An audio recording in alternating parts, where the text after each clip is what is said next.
A 28-year-old American tasered more than 50 times for a total of 236 seconds dies at the hands of American police. An investigation has found that the handcuffing of a double amputee to his hospital bed for 12 days before he died was not justified. Elvis has not left the building after a Police Scotland constable and Elvis Presley impersonator escapes punishment for breaching lockdown rules. Lucky Leicester's very own personal legislation as the government rushed through legislation specifically for the city. And Kent Police under investigation after a 17-year-old calls for help and is found the next day hanging from a tree after taking his own life. This and more coming up. Don't forget, these reports are daily, Monday to Friday. Please remember to subscribe and hit that bell so you don't miss any future uploads. And if you appreciate the work I do, please consider joining the channel Patreon for as little as £3 a month to help me continue providing you this content. Hello ladies, gentlemen, boys and girls, innies, outies and of course in betweeners. My name's Dan and welcome back to another PAP Reports. It's Monday, July the 6th, 2020. In Thursday's PAP Reports we spoke briefly of PC Emma Benson-Shaw, whose misconduct hearing was being heard after it was alleged that she failed to tell paramedics that a woman who had alleged an assault had taken an overdose, and that she saw the woman's allegation as not worth further time and effort to investigate due to her being a drug addict and prostitute. PC Emma Benson-Shaw and PC Joshua Stevens were told before they arrived at a Bristol hostel that the woman, a sex worker, was suicidal and looking for tablets to take as a result of the alleged attack. Both constables said they left the woman asleep against the door when they left, claiming she wasn't in a fit state to give evidence. However, later she was found unresponsive and hospitalised. The misconduct panel heard that both constables believed the woman was lying because of an unconscious bias against her chaotic lifestyle. The panel said the constables did less than the minimum required to investigate the woman's claims or to protect her when her life was at risk.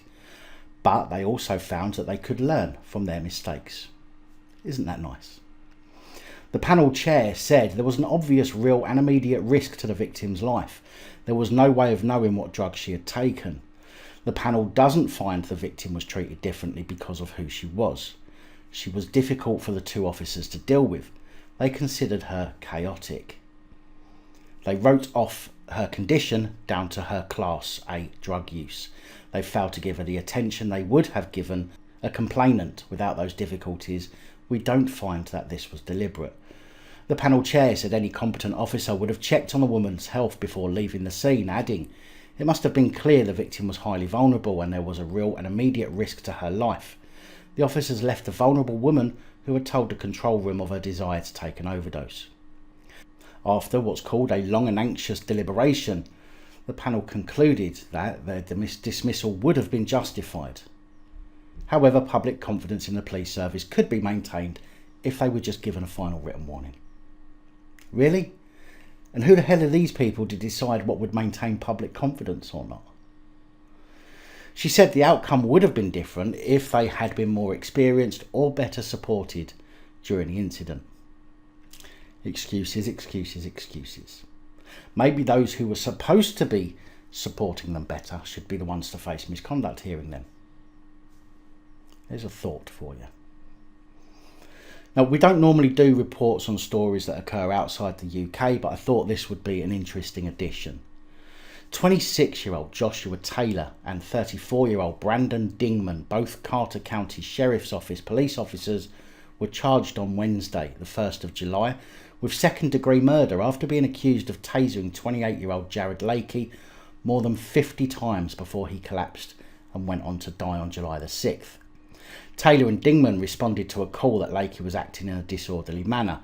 When Lakey wouldn't comply with their commands, they used their stun guns multiple times, which the court heard greatly exceeded what would have been necessary or warranted by the attended circumstances and was a substantial factor in Lakey's death. Shortly after that, Lakey stopped breathing and became unresponsive. He was then taken to hospital. According to the court documents, Constable or Officer Dingman deployed his taser 23 times for a total of 114 seconds. And Officer Taylor deployed his taser 30 times for 122 seconds. Lakey made no aggressive moves and the officers did not try to restrain him. The case hearing is still ongoing, and if convicted, each faces a punishment of 10 years to life in prison. Isn't it strange that white cops killed a white man? With all the noise recently, I almost forgot that actually happens. After the collapse of the misconduct case into how Greater Manchester Police former Assistant Chief Constable Steve Haywood, who was accused of misleading the public inquiry into Anthony Granger's death by adding to his reports after the fact rather than before, which could have led to Anthony Granger still being alive, Chief Constable Ian Hopkins has now been asked to explain. Deputy Mayor Baroness Beverley Hughes has expressed concerns to Ian Hopkins after gross misconduct charges were dropped against former Assistant Chief Constable Steve Haywood at a hearing in June. Beverley Hughes is now awaiting a detailed report from Mr Hopkins regarding the hearing, which has been described as a real public confidence issue for Greater Manchester Police, before she considers the matter further. Now, it remains unclear if the report will be made publicly available or just to the region's police and crime panel. Mr Haywood apologised to the inquiry in 2017 after he admitted that he added extra details to his incident log that he could not have known at the time to justify the armed swoop. A subsequent investigation of Mr Haywood's conduct by the IOPC found that he may have committed a criminal offence, but no formal charges were made due to lack of evidence or due to his position. He then faced a gross misconduct hearing for allegedly breaching Greater Manchester Police's standards of honesty and integrity, although those allegations were also dropped after no evidence could be produced against him, with the force unable to access redacted material that had been given in evidence in a closed session of the public inquiry. Well, I'll bet the report will stay private, due to it likely undermining public confidence in the police. Although that ship sailed a long time ago, they still use that excuse and don't seem to realise that by making these things entirely public, the public can and will see that everyone, no matter who they are or what role they hold, are held accountable for their actions. But, of course, the police seem to think they are above accountability. A double amputee, 51-year-old Timothy Slater, who was in the care of HMP Hewell in Worcestershire on a 20-week sentence for assault, which started on September the 13th, 2019, was kept in handcuffs. A double amputee, 51-year-old Timothy Slater, who was in the care of HMP Hewell in Worcestershire on a 20-week sentence for assault, which started on September the 13th, 2019, was kept in handcuffs for 12 days before he died whilst he was in hospital, even though he was suffering from multiple organ failure and had no means to escape due to the fact that he had no legs. Timothy Slater was taken to hospital 3 times in September and October 2019 after he woke breathless, unable to move and without any feeling down the right side of his body. A report into his death found that on each occasion the 51-year-old was locked to one of 2 prison officers flanking him on the way there. He was also restrained as he lay in his bed suffering from a suspected spinal stroke. The report said the decision to cuff him while he was seriously ill and could not move was not justified. After 12 days of constantly being handcuffed to an officer or to the bed, Mr Slater was transferred to an intensive care unit where he died. Nazrul Ismail, an expert on health services within prisons, has strongly criticised the treatment of Mr Slater. He said there is a systematic failure which demonstrates a lack of understanding of the legal position of using restraints when it comes to risk assessments. The University of the West of England criminology lecturer told the Mirror Online he was 51 at the time of his death. Anyone above 50 is considered an older prisoner, considering their likely previous lifestyle and incarceration. Also, he was in a wheelchair and he had both of his legs amputated. He was extremely vulnerable in terms of his health. On October the 22nd, Mr Slater was released on home detention curfew and from the handcuffs, which had kept him restrained for the past 12 days. However, he was taken back to intensive care the following day, and 1 day after that he died. The hospital recorded Mr Slater's cause of death as multiple organ failure caused by pneumonia and hepatitis C. Drug abuse, traumatic brain injury, bilateral lower leg amputation and epilepsy were listed as contributing factors.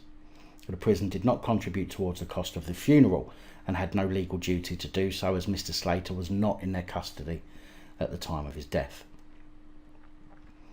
North Yorkshire Police Constable PC Shawn Jagger, who appeared in PAP Reports on the 13th of March this year, has been dismissed without notice. It was alleged that PC Jagger met a vulnerable female after she reported an incident of domestic violence via 999 on the 4th of February 2017. However, Jagger, like too many other police, couldn't resist the lure of a vulnerable woman and entered into a relationship with her, which breached the standards of professional behaviour relating to discreditable conduct and amounted to gross misconduct. When he transferred from Thames Valley Police to North Yorkshire Police, he failed to disclose this relationship on the vetting application form, which was also a breach of the police's standards of professional behaviour relating to honesty and integrity, and that would have amounted to misconduct. The hearing was due to take place between 23rd and 25th of March at North Yorkshire's headquarters. However, he was only dismissed on July the 2nd, no doubt due to the coronavirus postponing the hearing. Speaking about the dismissal, Deputy Chief Constable Phil Kane said, "The behaviour of PC Jagger is absolutely unacceptable and falls far below the standards of professional behaviour which the public and his colleagues expect. Abuse of position for a sexual purpose is abhorrent and will not be tolerated.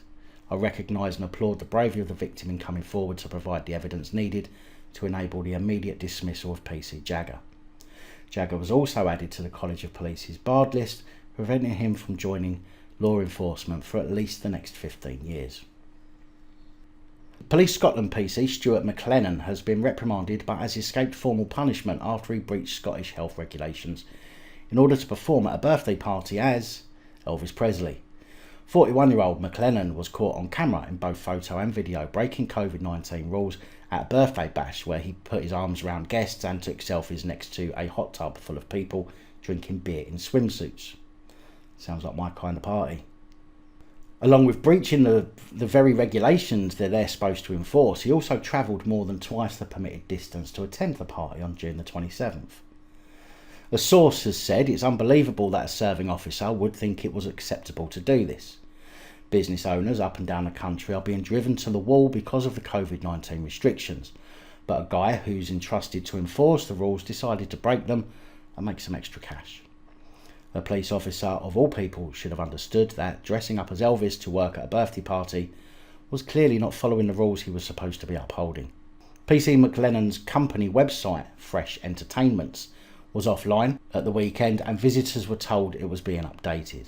When approached for comment, PC McLennan said, "I know of a video, but I don't want to comment." No shit.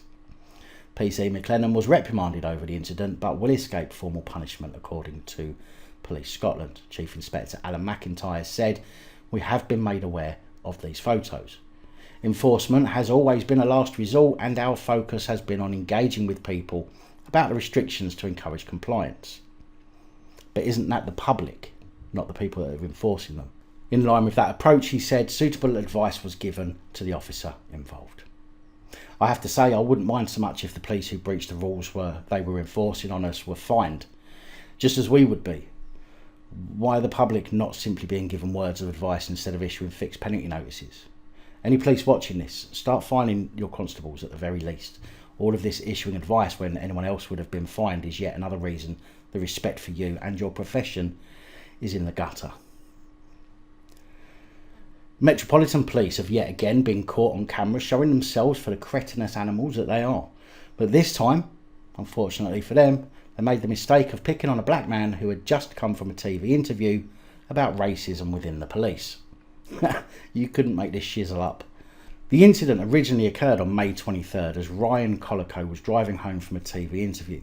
He says he was stopped after being aggressively tailgated by the Met Police, who, when he pulled over, ran to his car and started banging on the window. During the interaction, the police said they could smell cannabis, that old chestnut, and ordered Ryan out of the vehicle. While he was asking them to explain their actions, one constable put through his driver's side window with his asp before pulling Ryan out of the car. I'm getting scared. I don't know what's going to happen to me if I come out of the vehicle. I haven't got a problem coming out the car. I just want to make sure I'm not handcuffed. Can't go anywhere.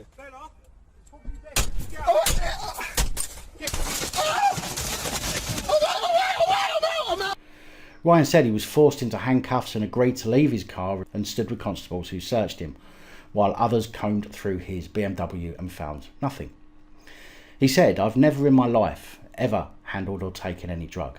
He said, "I felt like they were just trying to incriminate me. After the way I've been treated over the years, I don't trust them. They stop you and then find a reason to justify their stop." There were 2 officers at first. Within minutes I was surrounded, he said. It was a very intimidating situation. Clearly nothing was stashed in my waistband. My safety was not taken into consideration. When they broke the window, I told them I would come out, but they just didn't want to be put in handcuffs. He said I was handcuffed, drug tested, taken to the station and strip searched before spending hours in a cell before being released about 12 hours later, with nothing having been found. The next day he made complaints to both the Met Police and the Independent Office for Police Conduct. He said he felt like he was not treated with humanity and that he has since experienced severe paranoia whilst driving. As far as I'm concerned, criminal damage and assault happened to me on that day, he said. It was a very traumatic experience and I think about it every single day.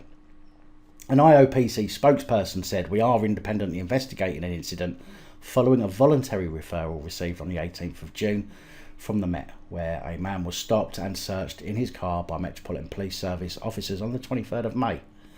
This referral is linked to one we received on the 22nd of June from City of London Police following an incident on the 29th of May, during which police officers stopped and searched the same man in his car.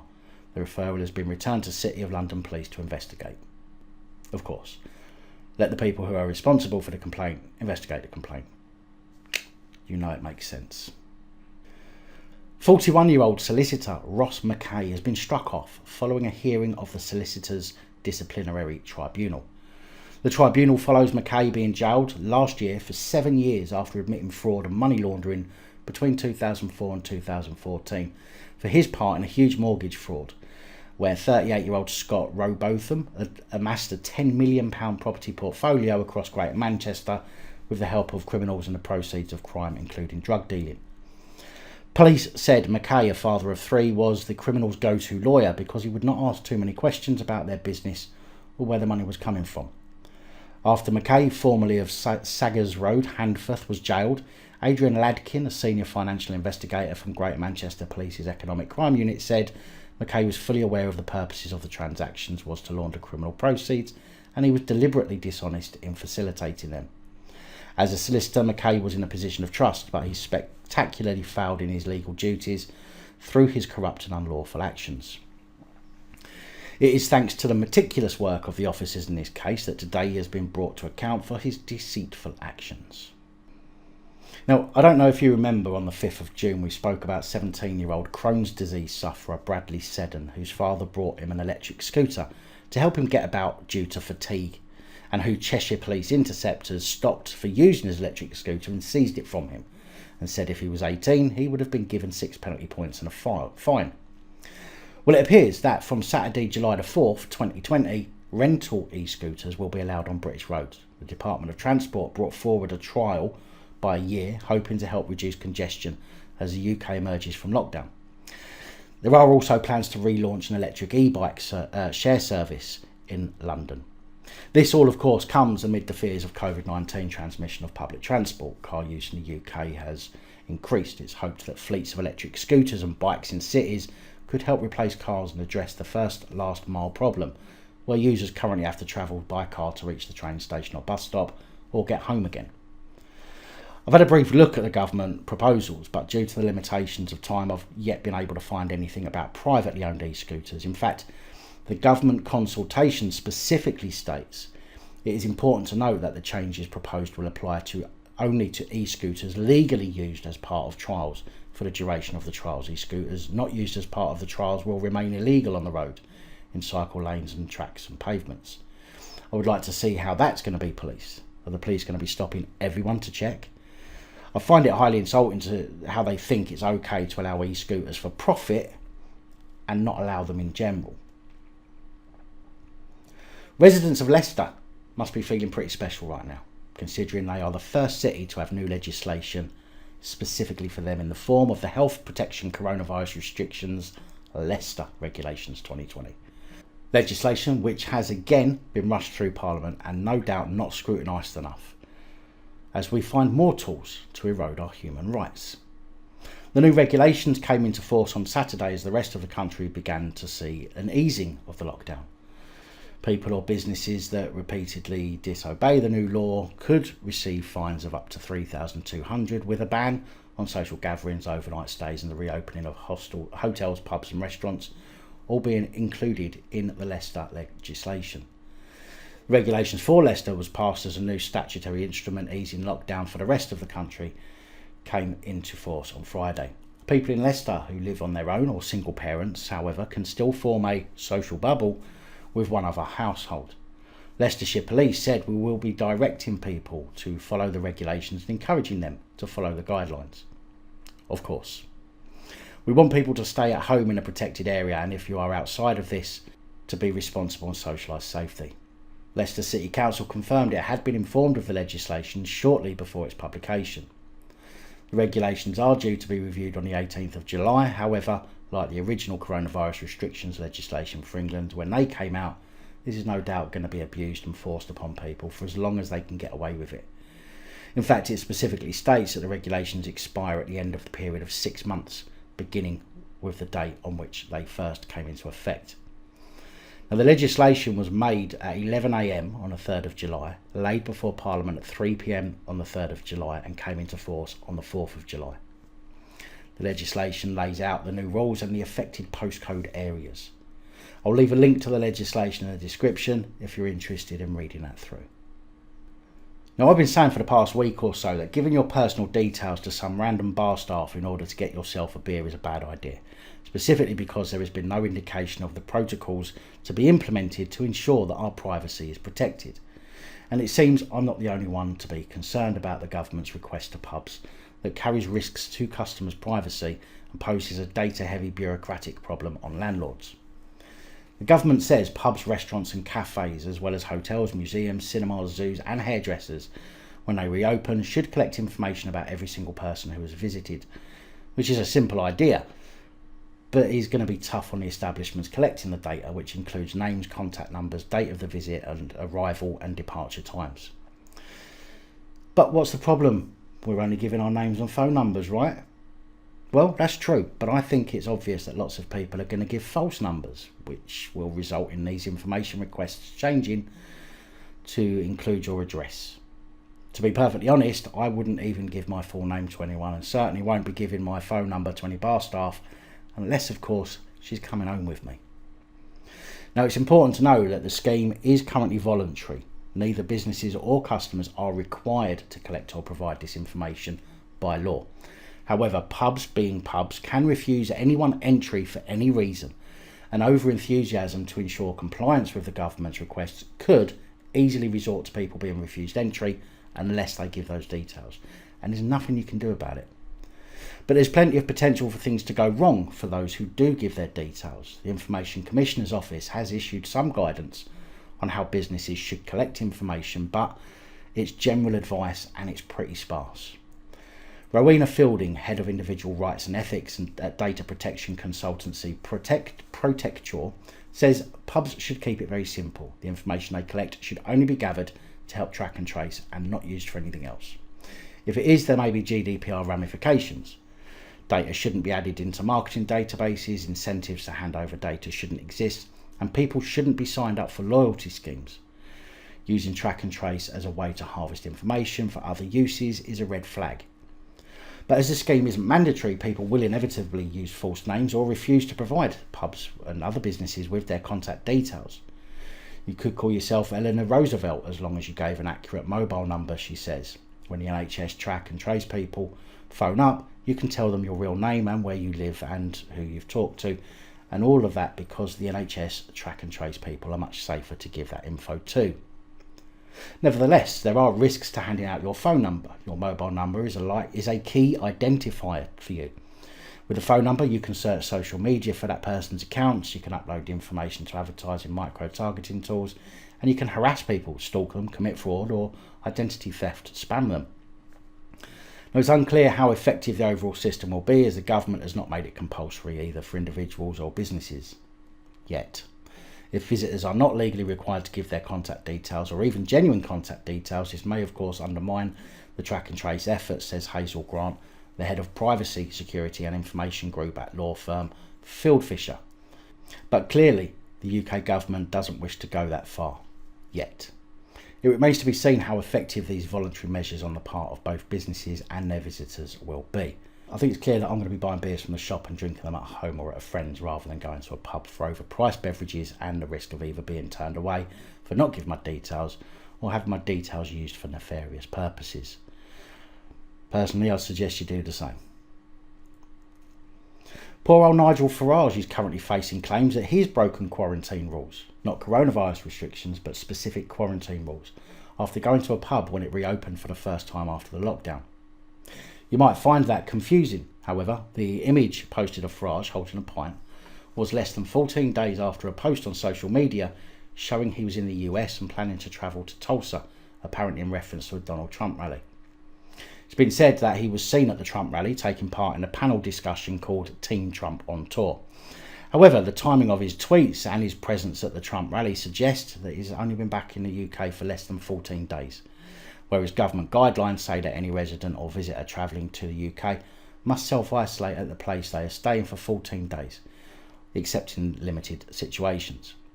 Kent Police have been asked to investigate Farage by acting Liberal Democrat leader Ed Davey. Davey has said there are clearly serious questions to answer for Nigel Farage. It is clear from his social media posts that he was in America on the 20th of June and he was pictured at a Trump rally that evening. He said, given the current requirements for visitors returning to the UK to isolate for 14 full days when they return, Nigel appears to be in violation of the quarantine. It is a responsibility of everyone to take the lockdown requirements seriously in order to stop the spread of the virus, he says, by choosing to go to the pub when it appears he should have been staying at home. Mr Farage is showing a flagrant disregard for the safety of people in his community. Farage, of course, denied having broken the regulations and tweeted to all those screaming and shouting about me going to the pub, "I have been back from the USA for 2 weeks and I've been tested. The result was negative. Sorry to disappoint you." Farage was granted a special exemption from the United States travel ban for his visit, which was deemed to be in the national interest, as determined by the Secretary of State, the Secretary of Homeland Security, or their designees, according to the US Department of Homeland Security. Sheffield Council has had to issue an apology after they posted on Twitter that COVID-19 would be happiest about rule changes which came into force on Saturday. The virus loves crowded places and thrives on close contact, it said. It won't be queuing to get inside the pub, it will already be in there waiting for you. John Harrison, co-owner of the Beer House, said, "I was shocked to see the tweet after we'd spent weeks working tirelessly to make sure our business is a safe environment, going above and beyond the government guidelines. It felt like a real kick in the gut for the hospitality industry in Sheffield that is on its knees." Liz Aspden, landlady at the Harlequin, said the tweet was very damaging to a trade which is just trying to get back on its feet and made no recognition of the fact that we were doing our utmost to create a safe environment. Publicans have been spending long hours and significant amounts of money planning to reopen their pubs safely within the guidelines set out by the government, she said. The tweet has been deleted after these and a number of other landlords responded angrily to it. The council said the post was badly worded but was done with the best intentions. The assistant head teacher at the Hope School in Belle Vale, Liverpool, has been suspended after racist and offensive social media posts were brought to the school's attention. Martin Gorman worked at the school, whose students, aged between 5 and 13, have social, emotional and mental health problems.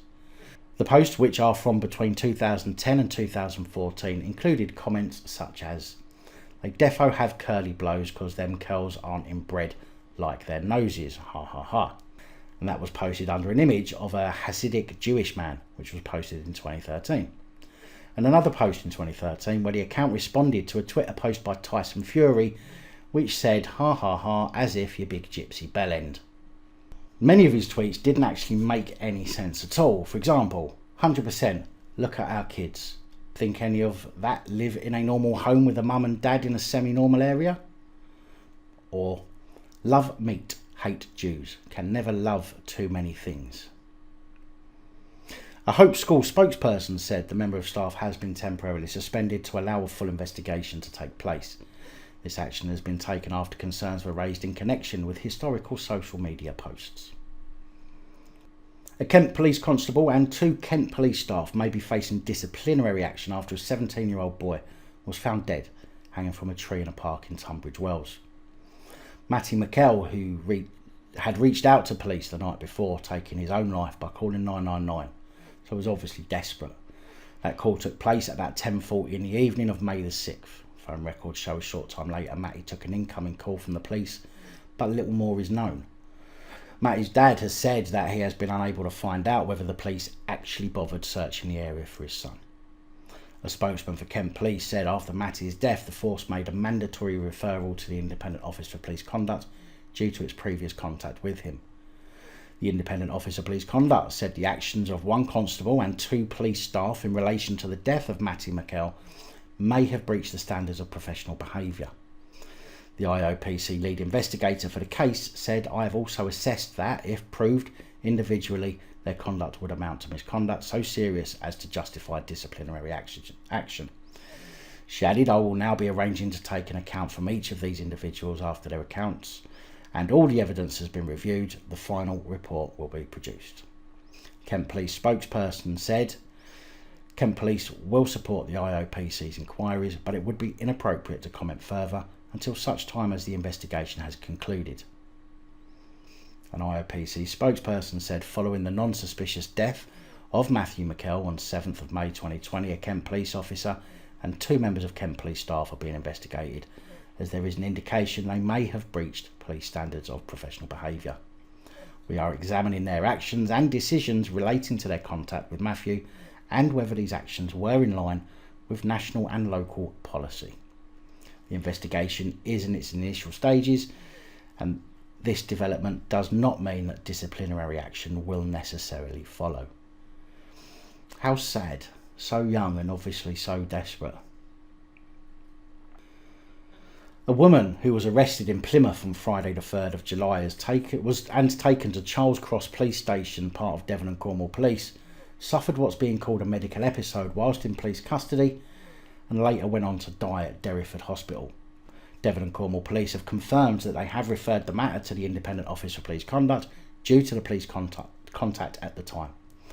I've not yet found any further information on this, but will obviously update you on any additional information as it becomes available. Big thank you to all of the supporters of the channel, especially the channel Patreon supporters. Your support is truly appreciated and really does help. And that's all I have for you today. Please like, share, comment and subscribe, and let me know your thoughts, as I know many of you will. And until next time, stay safe, look after each other, film the police and other officials. Good night, all. Thank you for taking the time to watch this video. If you like the content and you'd like to help support the channel, you can do so. In the description of every video there are some links to ways that you're able to help support the channel so I can continue putting out content. If you're unable to help us in that way, hit that subscribe button up the top there. If you haven't already, become a subscriber. That is support enough. Share the videos, comment, like, it all helps. If you're looking for something else to watch, up top there is my latest video. Down the bottom there is a video that YouTube recommends for you.